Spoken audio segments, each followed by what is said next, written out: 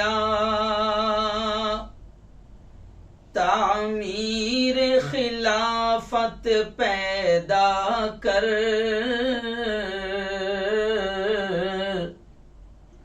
उठ शेर मुजाहिद होश में आ, तामीर खिलाफत पैदा कर।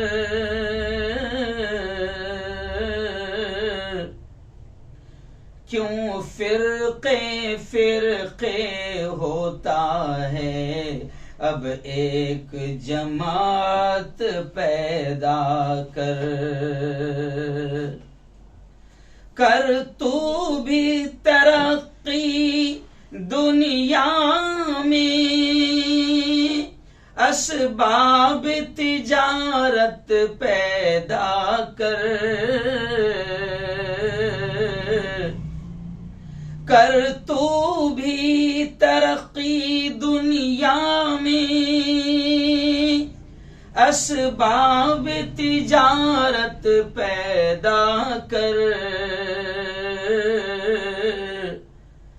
कारून की दौलत ठुकरा दे, उस्मान की दौलत पैदा कर। इस्लाम कदम जब भरता है, फिर कुफ्र से क्यों तू डरता है। इस्लाम कदम जब भरता है, फिर कुफ्र से क्यों तू डरता है। या तो इस्लाम का नाम न ले, या शौक शहादत पैदा कर। सदक़ल्लाहुल अज़ीम व सदक़ रसूलुहुन नबियुल करीम। बहुत ही काबिल सद एहतराम मेरे नौजवान दोस्तों, बुजुर्गों और साथियों, और अपने अपने घरों में बैठकर मेरी बातों को सुन रही मेरी पर्दनशीन माओं और बहनों, आइए आज जुमेरात का दिन है और 2 हफ्तों से अब हमने अपना लाइव बयान जुमा के बजाय जुमेरात की रात ही में शुरू कर दिया है। और गुज़िश्ता 2 हफ्तों से मुल्क और दुनिया के मौजूदा हालात को लेकर हम बहुत ही अहम गुफ्तगू कर रहे हैं और आप लोग हजारों लाखों की तादाद में हमारे इस लाइव बयान को देख भी रहे हैं, सुन भी रहे हैं और दूसरों तक शेयर भी कर रहे हैं। गुज़िश्ता हफ्ते हमारे बयान का अहम उन्वान था कि तेरा मेरा रिश्ता क्या। बड़ा पसंद किया गया इस बयान को। हमने कोशिश की है पूरे आलम के हालात को देखकर और खासतौर से हमारे प्यारे मुल्क भारत के हालात को देखकर हमने कोशिश की है तमाम उम्मत मुस्लिमा को समझाने की कि इस वक्त जो हालात हैं वो हमें दावत दे रहे हैं, हमें पैगाम दे रहे हैं कि हम अपने तमाम जमातों के इख्तिलाफात को, मसलकों के इख्तिलाफात को, बिरादरियों के इख्तिलाफात को और सारे इख्तिलाफात को भुलाकर हम कलमे की बुनियाद पर एक हो जाएं, क्योंकि हमारे दुश्मन जो है, दुश्मनान इस्लाम जो है और अहले ईमान के जो दुश्मन हैं वो ना हमारी जमातों को देख रहे हैं, ना हमारे मसलकों के इख्तिलाफात को देख रहे हैं, ना हमारी बिरादरियों के इख्तिलाफात को देख रहे हैं, ना हमारे मुल्कों के इख्तिलाफात को देख रहे हैं, बल्कि दुश्मनान इस्लाम करोड़ों खुदाओं को मानने वाले वो हमारे दुश्मन बन गए हैं और उन्होंने अपनी सारी दुश्मनियां और सारे इख्तिलाफात को भुला दिया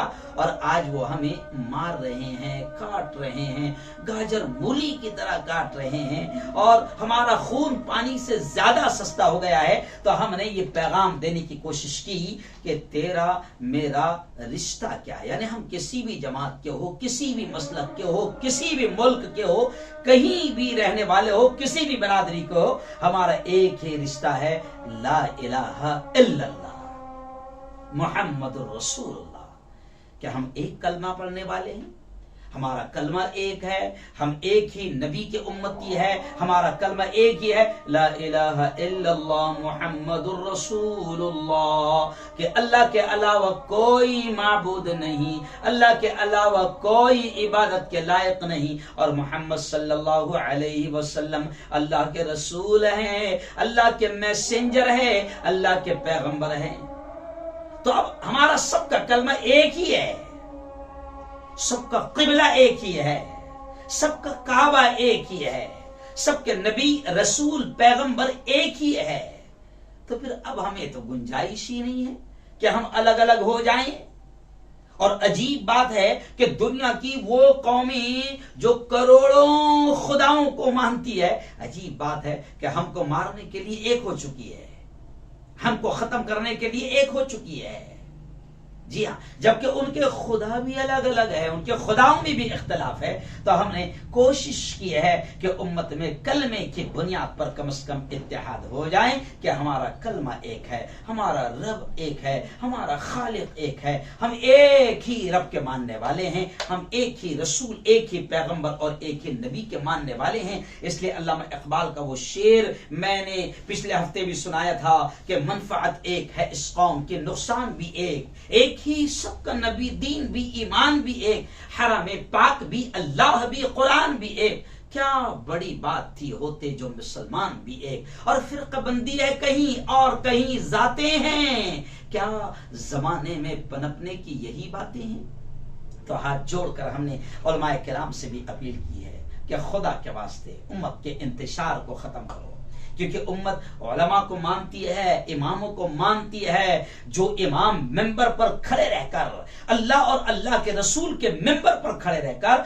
मस्जिदों के मिंबर पर खड़े रहकर उम्मत में इंतशार पैदा करते हैं और एक दूसरे को काफिर ठहराते हैं और एक दूसरे को सलाम से रोकते हैं, एक दूसरे को कलाम से रोकते हैं, एक दूसरे के एहतराम से रोकते हैं। मैंने उम्मत के उलमा से भी कहा कि याद रखो, कल क़यामत के दिन अल्लाह के दरबार में सबसे खतरनाक पकड़ अगर किसी की होगी तो फिर उलमाए किराम की होगी। तो हमने कोशिश की है और आज जो उन्वान हमने रखा है कि घबराइए मत, आज का हमारा उन्वान है घबराइए मत, निजाम आलम बदल रहा है। इसमें दोनों चीजें हम बताएंगे।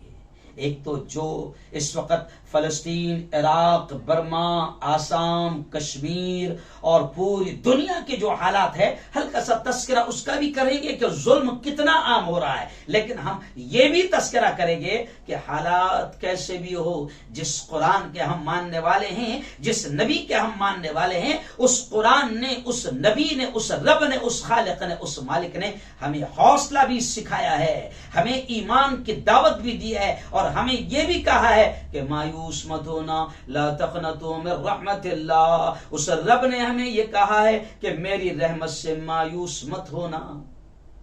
मायूसी कुफ्र है, तो हम कोशिश कर रहे हैं कि घबराइए मत। यकीन हालात बड़े संगीन हैं, यकीन हालात बड़े बुरे हैं।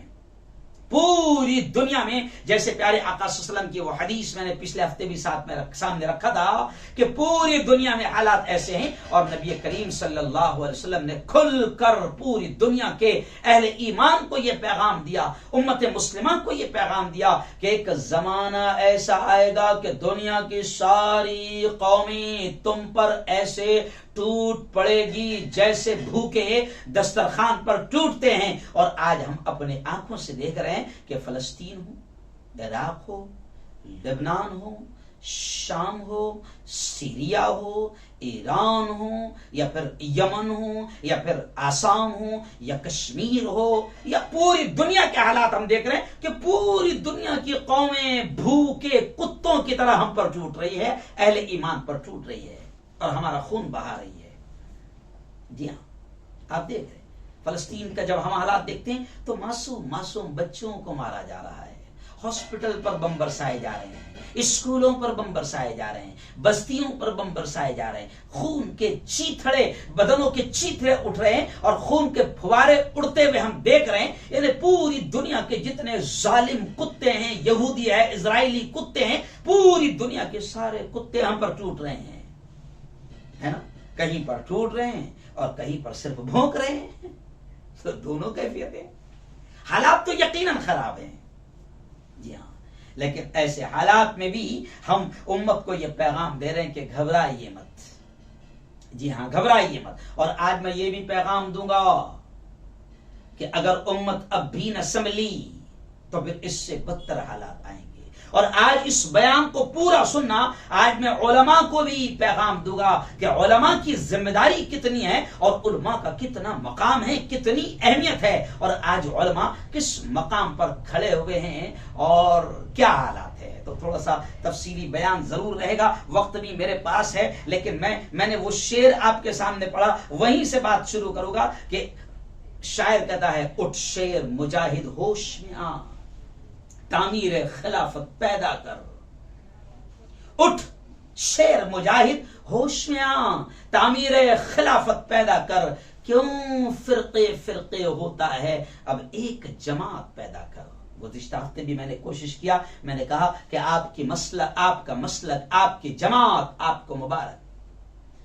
बल्कि मैं पैगाम दे रहा हूं कि हम एक दूसरे के खिलाफ बोलना छोड़ दें, क्योंकि दुश्मनों ने बाकायदा हमको एक दूसरे के खिलाफ प्लान के मंसूबे के साथ खड़ा किया है। और मैंने खुलकर यह भी कहा था कि अब हमको गौर करना पड़ेगा कि हमारे जो इमाम साहब है, जो मेंबरों पर खड़े हैं, जो हम एक दूसरे को हमको लड़वा रहे हैं, एक दूसरे से दूर कर रहे हैं, एक दूसरे को सलाम करने से भी मना कर रहे हैं, सलाम का जवाब देने से भी मना कर रहे हैं, तो हमें अब गौर करना पड़ेगा कि इमाम साहब कहीं यहूदियों के एजेंट तो नहीं है, कहीं इजराइल के एजेंट तो नहीं है, कहीं हमारे मुल्क के आरएसएस के एजेंट तो नहीं है। क्योंकि नबी करीम सल्लल्लाहु अलैहि वसल्लम ने उम्मत को जोड़ने का पैगाम दिया था, उम्मत को तोड़ने का पैगाम कभी मेरे नबी ने नहीं दिया है। मेरे नबी ने तो जान के दुश्मनों से भी प्यार सिखाया है। मेरे नबी तो वो कातिल, मेरे नबी ने तो वो कातिल जो नबी को कत्ल करने आए, नबी को मारने आए और पकड़े गए, तो मेरे नबी ने तो वो रहमत बनकर मेरे नबी आए थे, तो मेरे नबी ने तो उन कातिलों को भी जो कत्ल करने के लिए आए और पकड़े गए, तो मेरे नबी ने तो उन कातिलों को अपने साथ अपनी प्लेट और अपने प्याले में बैठकर खिलाया है और पिलाया है, और उम्मत को पैगाम दिया है रहम का, उम्मत को पैगाम दिया है प्यार का, उम्मत को पैगाम दिया है जोड़ने का, उम्मत को तोड़ने का पैगाम मेरे नबी ने कभी नहीं दिया था।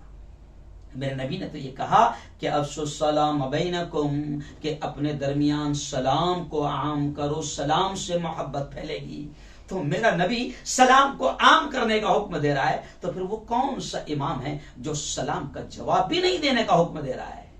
ओ यार, अल्लाह के वास्ते क्यों फिरके फिरके होता है? अब एक जमात पैदा कर, उठ शेर मुजाहिद होश में आ, तामीर खिलाफत पैदा कर। और इस्लाम का दम जब भरता है, फिर कुफ्र से क्यों तू डरता है? या तो इस्लाम का नाम न ले, या शौक शहादत पैदा कर। आज क्या हुआ है? ये जो जुल्म आम हो गया ना, उसकी वजह ये भी है, उसकी वजह ये भी है कि मौत का डर हम में भी तो आ गया है। और अल्लाह के हबीब ने साफ क्लियर तौर से ये कहा था कि जब उम्मत में माल की मोहब्बत आ जाएगी और मौत का डर आ जाएगा, तो फिर ये उम्मत जब माल की मोहब्बत और मौत का डर इनके दिलों में आ जाएगा, तो फिर दुनिया की सारी कौमें इसे मारेगी, काटेंगी। जी हाँ, और फिर ये उम्मत बर्बाद की जाएगी। तो आज के बयान में मैं ये भी कहूंगा कि ठीक है, निजाम आलम बदल रहा है। मैं खुशी भी आपको सुनाना चाह रहा हूं, हालात की संगीनी भी आपको बताना चाह रहा हूं कि एक तरफ हालात ऐसे हैं कि मेरे मुल्क की अगर बात मैं करूं, मैं नॉट कश्मीर, नॉट फलस्तीन, इराक, अफगान, सीरिया, शाम और ये तमाम के हालात छोड़कर आप देखो कि मेरे मुल्क में हालात ऐसे हैं कि बकायदा कुत्तों का झुंड आता है, सुअरों का झुंड आता है, और एक दाढ़ी और टोपी वाले को भी बर्दाश्त नहीं किया जा रहा है। हमारी दाढ़ी देखकर दुश्मनी, हमारी टोपी देखकर दुश्मनी, हमारा चेहरा देखकर दुश्मनी, हमारा लिबास देखकर दुश्मनी। और जिस मुल्क के जिम्मेदार ये कहते हैं कि लिबासों से पहचानो कि फसादी कौन है, तो फिर हालात तो ऐसी हो गए ना। अब आप देखें कि हमारा वजूद भी कितना खल रहा है, दुश्मनों को हमारा वजूद भी कितना खल रहा है, और कैसे दोहरे पैमाने हमारे साथ अपनाए जा रहे हैं। ये आपको बताने की जरूरत नहीं, सिर्फ एक मिसाल से समझ लो कि आसाम में 800 मुसलमानों को बेघर किया गया। आसाम में 2 शहीद भी हो गए, लेकिन वो मुसलमान थे, इसलिए कोई लीडर की आवाज मुंह से नहीं निकली, है ना, कोई लीडर की आवाज मुंह से नहीं निकली, है ना। लेकिन एक तरफ आप देखो, हालांकि मैं किसानों के साथ खड़ा हुआ हूं, मैं गाजीपुर बॉर्डर पर भी जाकर आया हूं, मैं किसानों के हक में मेरे जलगांव शहर में धरना आंदोलन और बंद में साथ रहा हूं, हम किसानों के साथ है। लेकिन अब आप देखें कि मुसलमान भी इस बात को देखे और सोचे और समझे कि इस मुल्क में, आसाम में अगर आप मर रहे हैं तो फिर कोई भी पार्टी आपके लिए खड़े होने को तैयार नहीं है। लेकिन किसानों के लिए बाकायदा मार भी खा रहे हैं, गिरफ्तार भी हो रहे हैं, सब कुछ कर रहे हैं, मगर वहां जा रहे हैं, बोल भी रहे हैं, आवाज भी उठा रहे हैं, और 50-50 लाख दोनों तरफ से देने का ऐलान भी किया जा रहा है। लेकिन आसाम में तुम मरे हो, अहले ईमान मरे हो, तो कोई तुम्हें ढांक कर देखने को तैयार नहीं, झांक कर देखने को तैयार नहीं, और तुम्हारे लिए कोई बोलने को तैयार नहीं, और तुम्हारी कोई 50 लाख तो छोड़ो, 5 लाख तुम्हारे लिए मदद करने का कोई ऐलान भी करने को तैयार नहीं। तो ये हाल तो हमारा इस मुल्क में हो गया है। जी हाँ, हमारी मैयतों पर भी कोई रोने वाला नहीं, क्यों? हमारी मॉब लिंचिंग पर भी कोई बोलने वाला नहीं, क्यों? हम पर सरकारी आतंकवाद किया जा रहा है और बेकसूर जेल के सलाखों में ठूंस दिया जा रहा है, तो भी कोई बोलने को तैयार नहीं। इसीलिए मैं समझा रहा हूं कि खुदा के वास्ते एक हो जाओ, खुदा के वास्ते मुत्तहिद हो जाओ। आज मैंने नेशनल न्यूज में खबर बोली, चलो वो भी थोड़ा सा इशारा कर देता हूं। मैंने खबर बोली, क्यों? बरेली शरीफ में उर्स था, बरेली शरीफ में उर्स था, वहां पर भी बाकायदा उलमाए अहले सुन्नत पर जुल्म किया गया, जायरीन पर जो वहां पर पहुंचे थे लाठी चार्ज किया गया। अलहाज सईद नूरी साहब का बयान आया है कि अगर उलमाए बरेली अगर एहतजाज करते हैं और जेल भरो आंदोलन करते हैं तो उलमाए अहले सुन्नत मुंबई और महाराष्ट्र में जेल भरो आंदोलन करेंगे।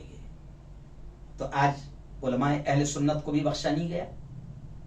बरेली शरीफ में जो इमाम अहमद रजा रहमतुल्लाहि अलैह की मज़ार अक़दस पर या उनके उर्स में शामिल हुए हैं, तो योगी सरकार ने उनको भी नहीं छोड़ा।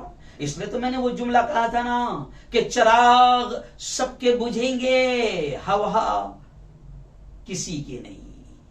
चिराग सबके बुझेंगे, हवा किसी की नहीं।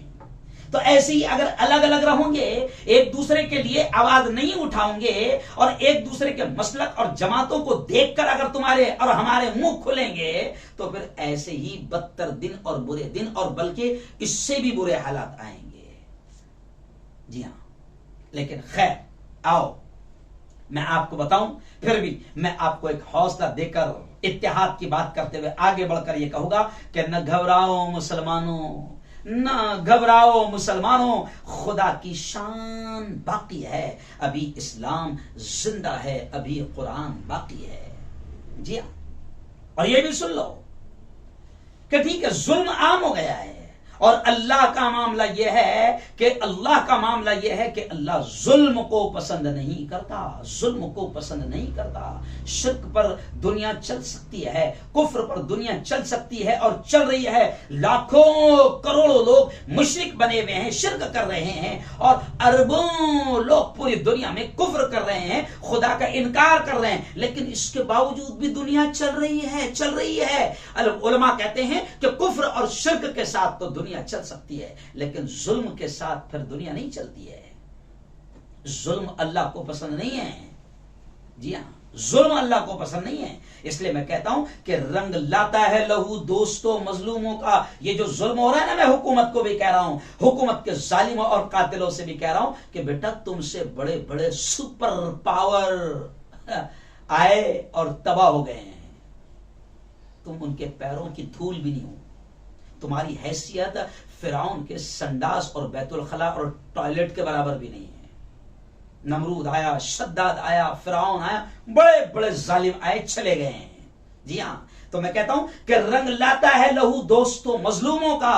हाल हर हाल में जालिम का बुरा होता है, हाल हर हाल में जालिम का बुरा होता है। और आप हर दौर की तारीख उठाकर देखें, बल्कि मैं योगी से भी कहूंगा और मोदी जी से भी कहूंगा और दुनिया के जितने बड़े बड़े जालिम हैं मैं उनसे भी कहूंगा कि आप हर दौर की तारीख उठाकर देखें, जुल्म जब हद से गुजरता है फना होता है।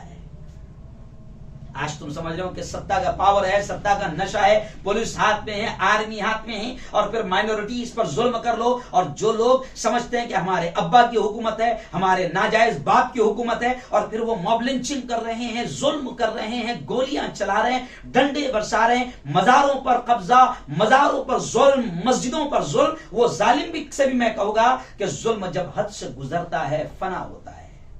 जी हाँ, बल्कि मैं जालिमों से कहूंगा कि एक हद होती है।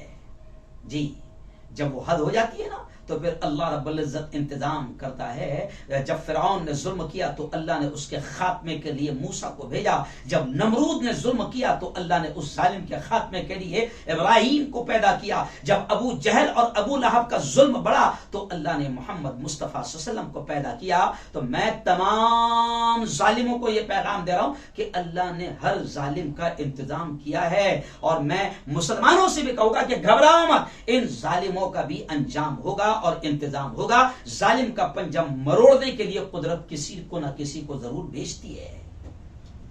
हाँ, और जब इनका जुल्म बढ़ता है तो फिर उसका इंतजाम खुद अल्लाह करता है। आप देखो दुनिया में बड़े बड़े जालिम आए और इंटरनेशनल जालिमों का भी अंजाम आपने देखा होगा। इंटरनेशनल जिन लोगों ने जुल्म किया है, आप देखो कि अल्लाह ने उनका भी इंतजाम किया, क्योंकि अल्लाह जुल्म को पसंद नहीं करता है।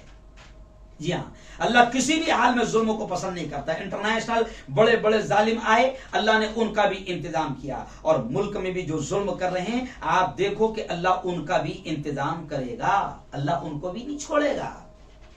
क्योंकि जब मजलूम की, प्यारे आका सल्लल्लाहु अलैहि वसल्लम ने कहा इत्तक़ी दावतल मजलूम, के मजलूम की बद्दुआ से बचो, मजलूम की बद्दुआ से बचो। ओ योगी जी, मजलूम की बद्दुआ से बचो। जी हाँ, ओ मोदी जी, मजलूम की बद्दुआ से बचो। क्योंकि जब जुल्म होता है ना तो मजलूम की जब दिल से आह निकलती है, बद्दुआ निकलती है, तो हदीस में आता है, प्रेषित मोहम्मद ने कहा कि सीधा फर्श से अर्श पर जाती है। अल्लामा इकबाल रहमतुल्लाह अलैह जिन्होंने सारे जहां से अच्छा तराना लिखा था, उन्होंने ये शेर कहा था मजलूम के बद्दुआ पे से कि आह जाती है फलक पर, यानी जब आह बद्दुआ निकलती है ना तो आह जाती है फलक पर, आसमान पर आह जाती है फलक पर, रहम लाने के लिए बादलों हट जाओ, दे दो राह जाने के लिए। यानी फिर जब मजलूम के बद्दुआ यहां से निकलती है ना फर्श से, तो सीधा अर्श पर जाती है, उसको कोई रोक नहीं पाता है। जी हां, आप देखो कि आलमी जालिमों का अंजाम भी तुम्हारे सामने, जो आलमी इंटरनेशनल जालिम थे उनका भी अंजाम सामने, और मुल्की जालिमों का अंजाम कुछ का तो हमने अपनी आंखों से देख लिया, और बहुत जल्द इंशाअल्लाह कुछ का अंजाम अपने सामने आएगा। अहले ईमान इस बात को समझ ले कि मायूस होने की जरूरत नहीं, घबराने की जरूरत नहीं। जी हां, आपने देखा होगा कि जिसने बाबरी मस्जिद जिसके दौर में गिरी, उस जालिम का अंजाम भी आपने देखा कि उसकी लाश को कुत्तों ने नोचा। जी हां, और आपने यह भी देखा होगा कि जिसने रैली निकालकर पूरे मुल्क में माहौल खराब किया था, जहरीली तकरीरें की थी, और फिर पूरे मुल्क में खून खराबा हुआ था, आपने उसका अंजाम भी देखा। अभी वो जिंदा है कि आज वो अपनी पार्टी ही में उसकी हैसियत कुछ नहीं है, वो जलील और रुसवा हो रहा है। तो आज मैं आपको बताऊं कि जो लोग सत्ता का गलत इस्तेमाल करते हैं, पावर का गलत इस्तेमाल करते हैं, कोई बात नहीं है, करने दो। जुल्म जब हद से गुजरता है फना होता है, अल्लाह इन जालिमों का इंतजाम करेगा। और मैं फिर आपको कह रहा हूं कि आइए, घबराइए मत, निजाम आलम बदल रहा है। अभी जो है ना जुल्म की इंतहा हो गई है, और जब जुल्म की इंतहा होती है तो कुरान पाक की वो आयत भी आपको याद होगी, इन्न मअल उसरि युसरा, कि हर तंगी के बाद आसानी है। हालात अभी बुरे हैं ना, तंगी है ना, बड़ी मुसीबतें हैं ना, कोई बात नहीं, आप अपना रिश्ता अल्लाह से जोड़ो, आप अपना रिश्ता नबी पाक सल्लल्लाहु अलैहि वसल्लम से जोड़ो। प्रॉब्लम यह है कि हम भी छपरी मुसलमान बने हुए हैं, हम खुद भी जालिम बने हुए हैं, हम खुद भी दगाबाज धोखेबाज बने हुए हैं, हम खुद बेनमाजी है, हम खुद अल्लाह और उसके रसूल के तरीकों का मजाक उड़ा रहे हैं। हमारा रिश्ता अल्लाह और उसके रसूल से नहीं है, हमारा रिश्ता मस्जिदों से नहीं है, हमारा रिश्ता नमाजों से नहीं है, हमारा रिश्ता कुरान से नहीं है। तो कुछ तो सदाएं हमारी अपनी भी है, क्योंकि हम भी तो, वो कहते हैं ना ताली दोनों हाथ से बजती है, तो हम भी तो जालिम बने हुए, तो हमको भी सुधरना होगा। जी हाँ, और हालांकि मैं आपको बता दूं कि अभी जुल्म जो अब निज़ाम आलम बदल रहा है, तो मैं यहां पर आपको खुशखबरी भी सुना दूं कि जितना इस्लाम को, मुसलमानों को दबाने की कोशिश की जा रही है, मैं आपको क्लियर कह रहा हूं कि उतना ये दीन, ये इस्लाम फैलता जा रहा है। जी हाँ, वो किसी शायर ने कहा है कि इस्लाम की फितरत में कुदरत ने लचक दी है, उतना ही ये उभरेगा जितना के दबाओगे। अभी जो निजाम है ना वो 100% जालिमाना निजाम पूरी दुनिया में है, 100% जुल्म आम हो गया है, पूरी दुनिया में जुल्म आम हो गया है। और अब जब आम हो गया है जुल्म, तो फिर वो भी मैं एक जुमला कहूंगा कि आपने देखा होगा कि जब अंधेरा ज्यादा होता है तो ये इस बात की दलील होती है कि अब उजाला होने वाला है।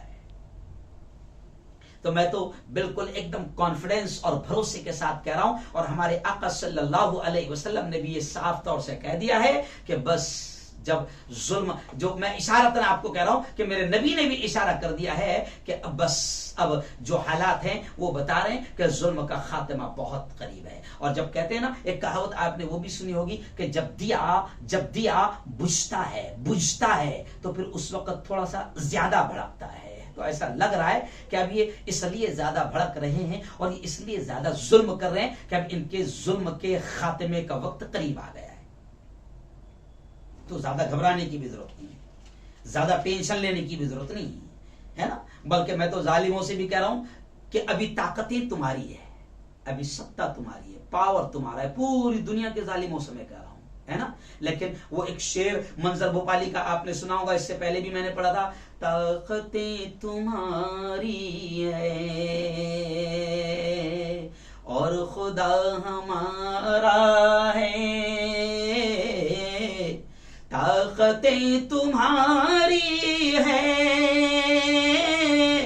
और खुदा हमारा है, अक्स पर न इतराओ आईना हमारा है। और हमारा प्रॉब्लम भी ये है कि जब तक कि हमको पड़ती नहीं, मार नहीं खाते हम लोग, जब तक कि हम सुधरते भी नहीं ना। अभी जब पढ़ रही है तो अल्लाह का शुक्र है कि चलो ठीक है, अब ऐसा लग भी रहा है कि सब एक भी हो रहे हैं तो अच्छा भी लग रहा है, अच्छा भी लग रहा है। क्यों? एनआरसी के टाइम में आपने देखा होगा कि सब हरी पगड़ी, काली पगड़ी, नीली पगड़ी, सफेद पगड़ी, सारी पगड़ियां एक नजर आ रही थी, क्योंकि जालिम जुल्म कर रहा था। तो हमारा मसला भी ये ऐसा ना कि जब तक कि हमको पड़ती नहीं है, जब तक कि हम एक भी नहीं होते। तो बंजर भोपाली ने आगे ये भी कहा है, गैरते जिहाद अपनी जख्म खा के जागेगी, गैरते जिहाद अपनी जख्म खा के जागेगी, पहला वार तुम कर लो दूसरा हमारा है। तो हालात तो बदलेंगे, जी हाँ हालात तो बदलेंगे। बल्कि आगे मैं क्या करूं, वक्त भी खत्म हो रहा है। आगे एक और शेर बड़ा प्यारा कहा उन्होंने, दुनिया ने देख लिया कि उम्र भर कोई नहीं लड़ता है। क्यों? 20 साल के बाद में दुनिया के सुपर पावर को सूखी रोटी खाने वालों से डर कर भाग कर फरार होना पड़ा। जब वो डटे रहे तो फिर बड़े सुपर पावर को भी चूहे की तरह भागना पड़ा। तो देखिए शायर आगे क्या कहता है, उम्र भर तो कोई भी जंग लड़ नहीं सकता, उम्र भर तो कोई भी जंग लड़ नहीं सकता, तुम भी टूट जाओगे तजुर्बा हमारा है। जी हाँ, तो खैर मुसलमानों से मैं कह रहा हूं कि घबराओ मत, इंशाअल्लाह जुल्म जब जालिमों ने बढ़ा दिया है तो इंशाअल्लाह ये अलामत है इस बात की कि अब जुल्म भी खत्म होगा और जालिम भी खत्म हो गए। हाँ, और अगला उन्वान रहेगा हमारा कि हम भी देखेंगे इंशाल्लाह वो फैज अहमद फैज के भी जो अशार बड़े मशहूर हुए थे। आज ऐसा लगता है कि जैसे शायर मेरे अंदर शायर की आत्मा आ गई है। जी हाँ, वो फैज अहमद फैज के अशार भी मैं कहता हूं कि इंशाअल्लाह जालिमो तुम भी सुनो, दुनिया के जालिमो तुम भी सुनो, जब तुम्हारा जुल्म बढ़ गया इंशाअल्लाह तुम्हारा बुरा अंजाम फिरौन, शद्दाद और नमरूद की तरह हम देखेंगे।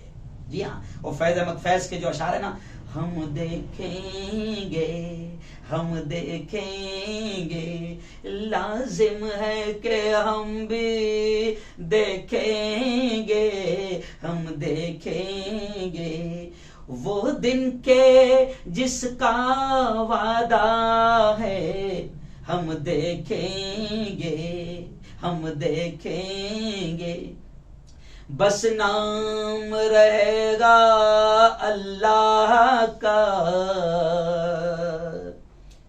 बस नाम रहेगा अल्लाह का, जो गायब भी है हाजिर भी, जो मंजर भी है नाजिर भी, उठेगा अनल हक का नारा, जो मैं भी हूँ और तुम भी हो, और राज करेंगी खल्क़े खुदा, जो मैं भी हूँ और तुम भी हो, हम देखेंगे।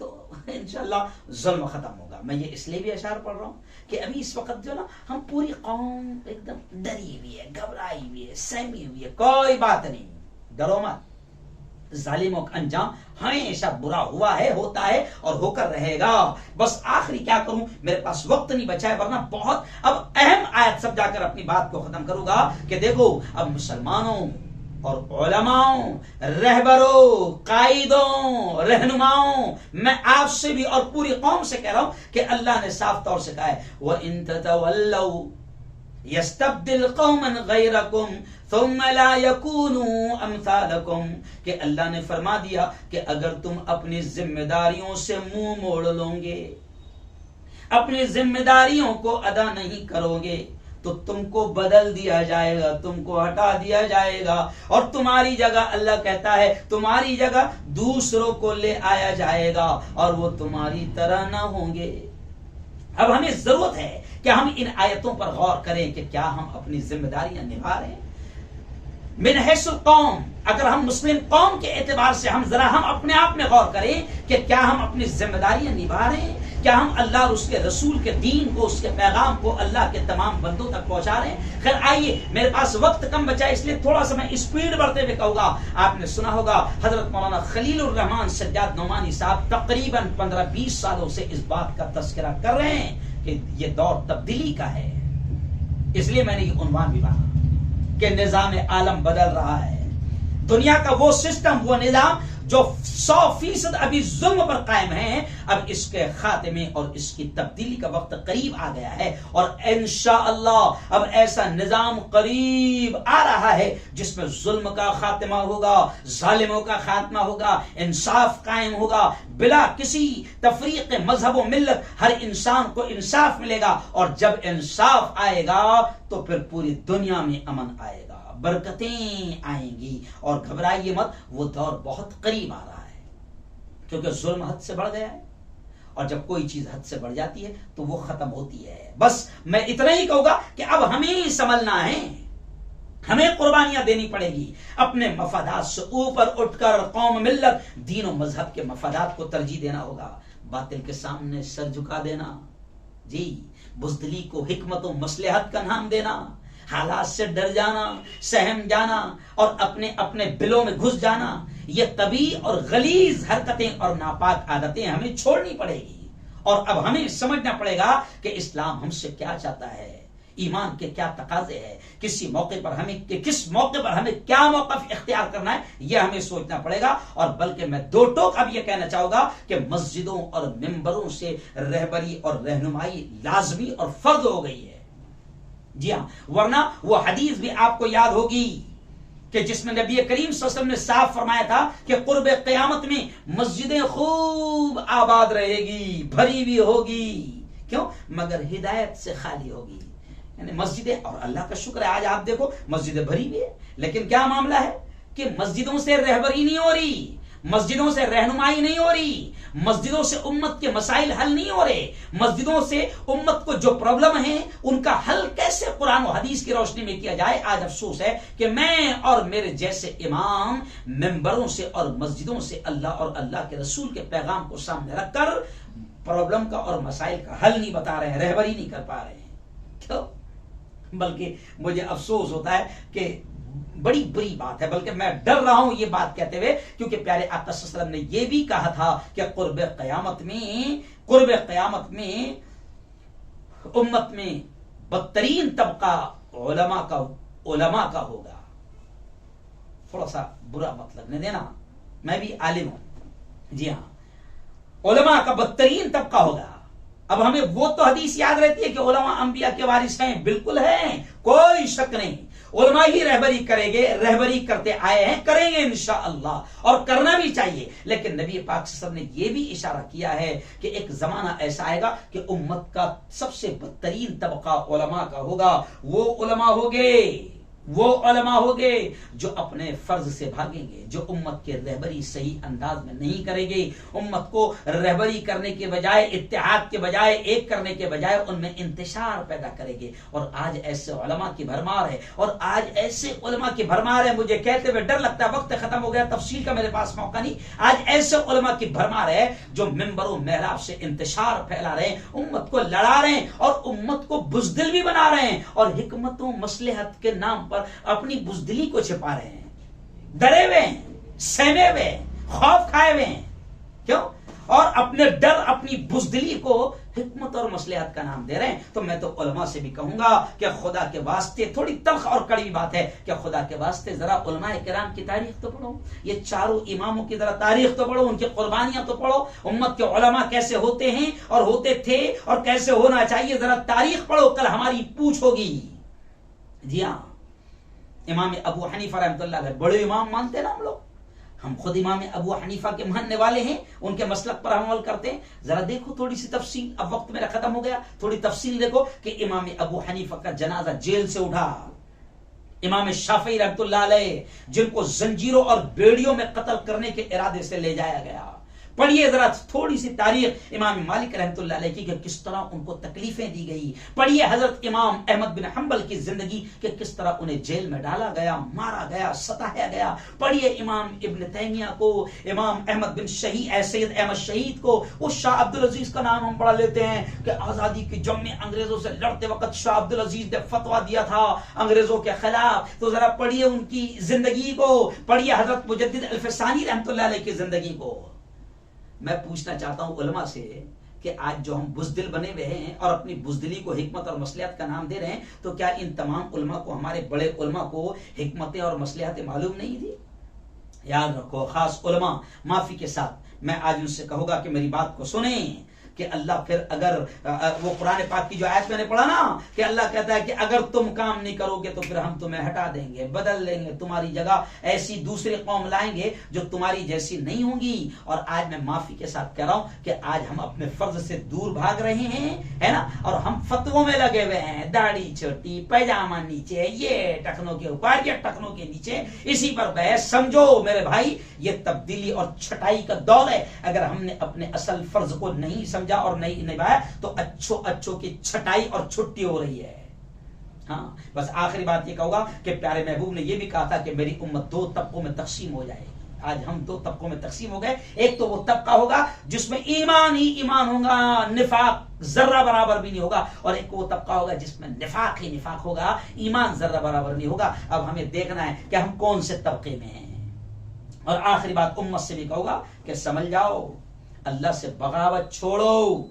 माल अगर आ गया तो माल की मस्ती में मत पड़ो, अल्लाह को न भूलो, वरना इससे भी बुरे दिन आएंगे, इससे भी ज्यादा मारे जाओगे, काटे जाओगे, और इससे भी ज्यादा तकलीफें तुम्हें दी जाएगी। जी हाँ, तो उम्मत से भी कहूंगा, अभी माल की मस्ती थोड़ी सी, भिखारी थे एक नंबर के, 2 कौड़ी के, थोड़ा सा माल आ गया तो अपनी बेटियों की और अपने बेटों की शादी में धूम मस्ती कर रहे हो।